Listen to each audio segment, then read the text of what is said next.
Assalamualaikum warahmatullahi wabarakatuh. Selamat pagi, ya.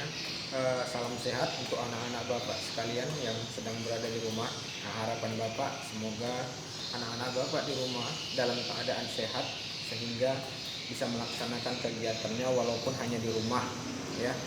Patuhi protokol kesehatan kita supaya wabah yang melanda negeri kita ini dapat berakhir. Baik, pertemuan kemarin kita telah bertemu, ya, walaupun dalam sistem daring. Bapak telah memberi sedikit penjelasan mengenai materi yang akan kita bahas di kelas 10 ini, yaitu bab pertama, yaitu nilai-nilai Pancasila dalam kerangka praktik penyelenggaraan negara. Ya, seperti halnya kemarin, Bapak telah membuat pertanyaan, ya, yang telah kamu jawab mengenai kedudukan Pancasila itu di Indonesia.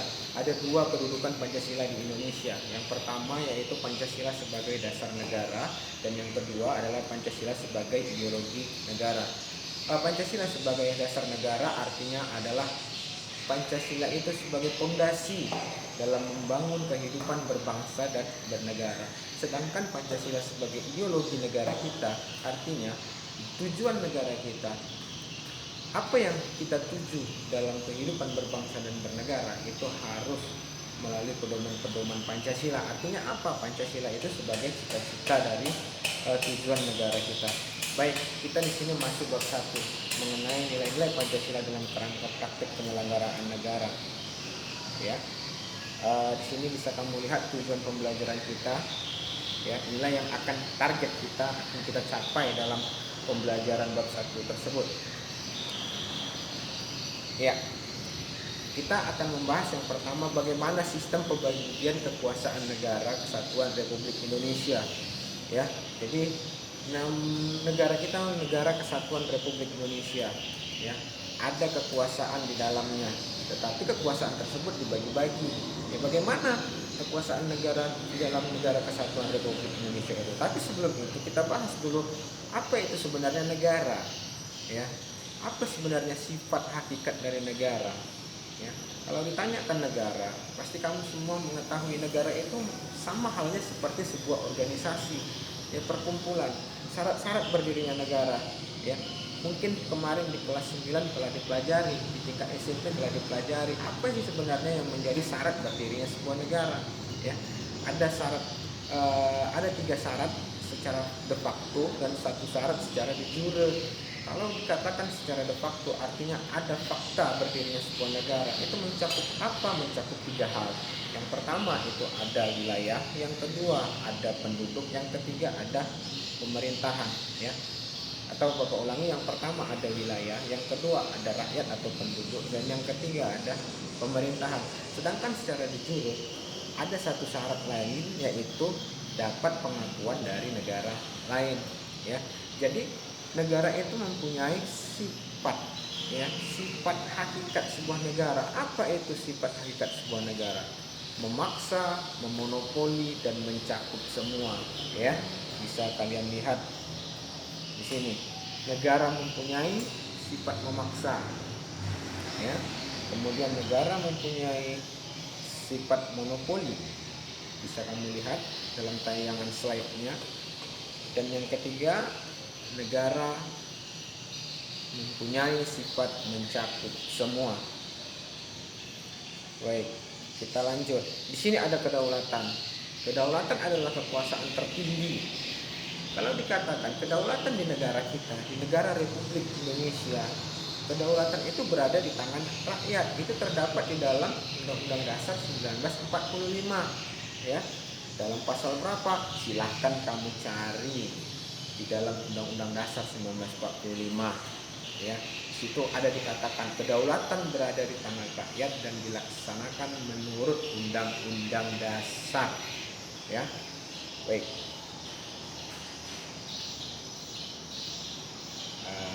Ini yang perlu.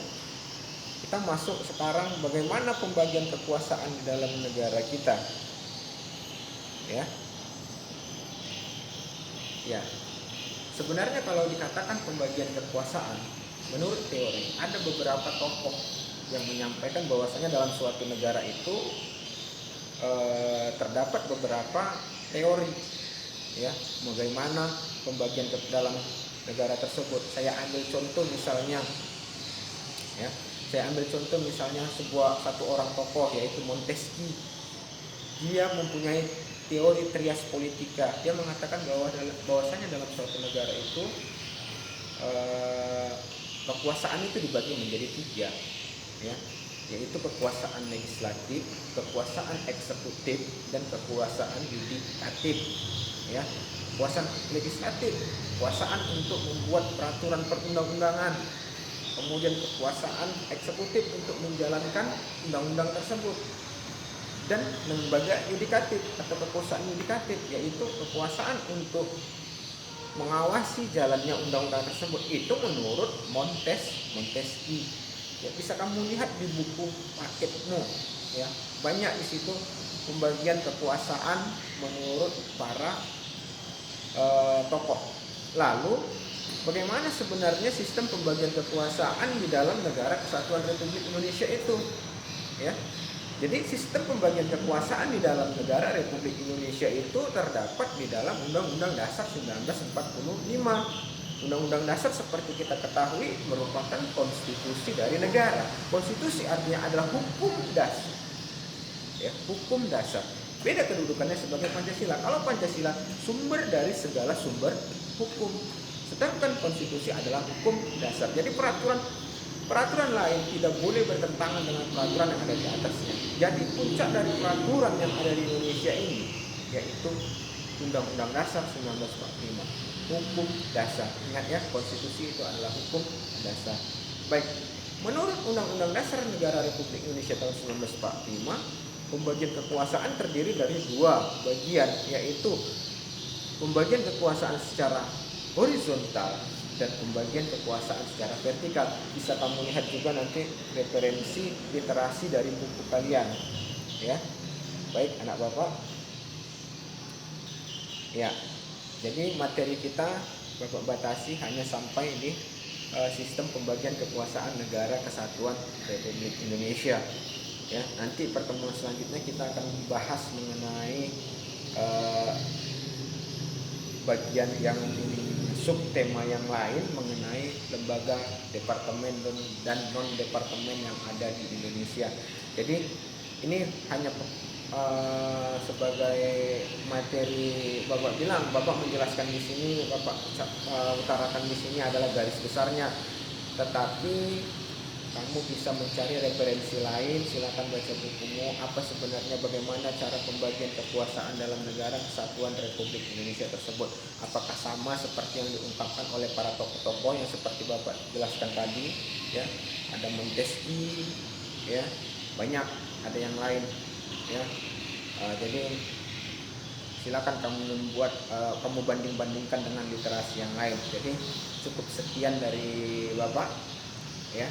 Kembali lagi Bapak mengingatkan, jaga kesehatan ya, rajin cuci tangan ya, sehingga kita dapat memutus mata rantai penyebaran COVID-19 yang ada di Indonesia, sehingga kita dapat bertatap muka kembali. Baik, hanya sampai sekian.